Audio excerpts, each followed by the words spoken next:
Hello पिला माने आशा करी आपण माने समस्ते बहुत ही भल थे। तो वर्तमान गोटे बहुत ही भल खबर आपण मानक पई जे एएनयू माने आचार्य नागार्जुना यूनिवर्सिटी रो पिला मानक पई जो माने रिसेंटली आपण थर्ड सेमिस्टर एग्जाम देकी आछंती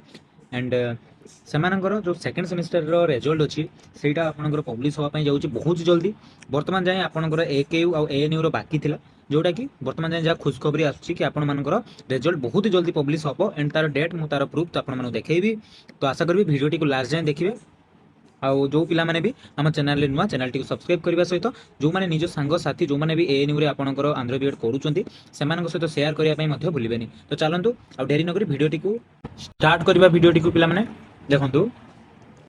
तो आचार्य नागार्जुना यूनिवर्सिटी रो आपनकर आज गोटे नोटिस टे आसीची जोटा कि आपन रहिची बीएड बीटेक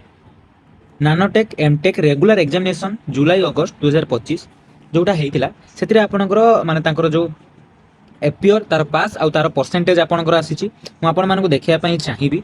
जो नोटिस टी आसीची एथिरे तो आपनकर नानोटेक रो रहिला फर्स्ट देन आपनकर बीटेक रहिला देन देखंतु पिला माने एमटेक रहिला एंड लास्ट रे आपन कहि परिबा हमें माने special BEd second semester regular exam July आउ आपनकर जुलाई रे हितला एग्जाम एएनयू पिला मानकर एएनयू कथा कहूची पिला माने मु बार बार कंफ्यूज हेबेनी एके एएनयू भितरे देन BEd second semester regular examination जोटा आपनकर जुलाई रे हितला बुझी पारछंती। तो आरो जो आपनकर एपियर केते करथिले मु आपन देखै दउची गोटे रे करथिले आपनकर 25 जन पिला करथिले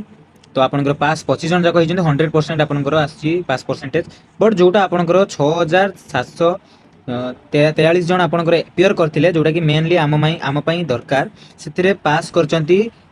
5862 जन पिला एंड हमर पास परसेंटेज रहिची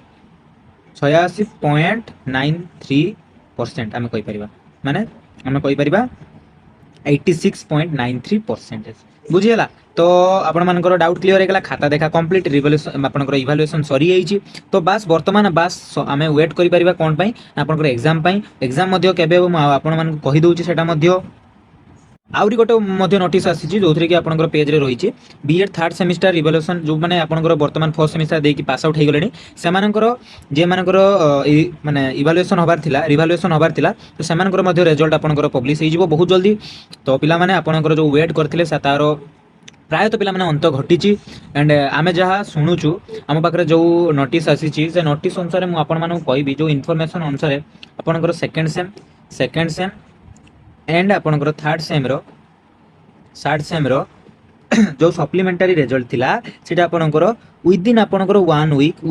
वीक भितरे आपनकर पब्लिश हे जिवार संभावना रहिची एंड मु कहि रखिबी आपनकर 2 रु 3 दिन आपनको मैक्सिमम टाइम लागिवो नले 3 रु 4 दिन गुटे सप्ताह भी आपनकर जीवन पिला माने कारण मेन आपनकर पास परसेंटेज आपनकर ऑलरेडी दिया सरी गलानी केते जण पिला अपियर करथिले केते पास करचंदी केते माने फेल हेचंदी। तो भाबी पारथिबे आपण माने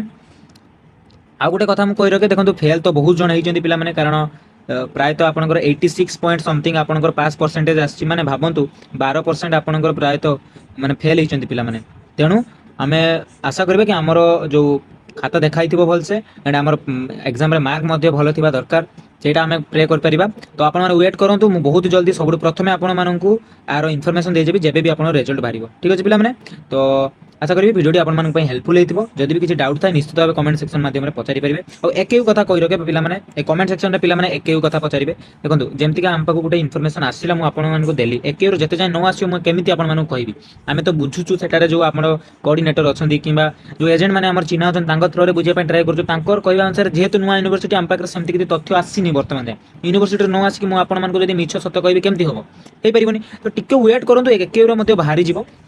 बट एएनयू रो आसी गला माने एकेउ रो खूब जल्दी आपनकर एग्जाम रो रिजल्ट बाहरी जिवो पिला माने बस आ किछि दिन मात्र आपण माने वेट करि जातो एत दिन वेट कले आ किछि दिन वेट करि गले तार मध्ये आपण माने रिजल्ट पाइ जिवे ठीक अछि पिला माने पुनी देखाबो नुवा गोटे नुवा वीडियो रे और टेलीग्राम चैनल को मध्ये जॉइन करिया पे भूलिबेनी पिला माने। जय जगन्नाथ।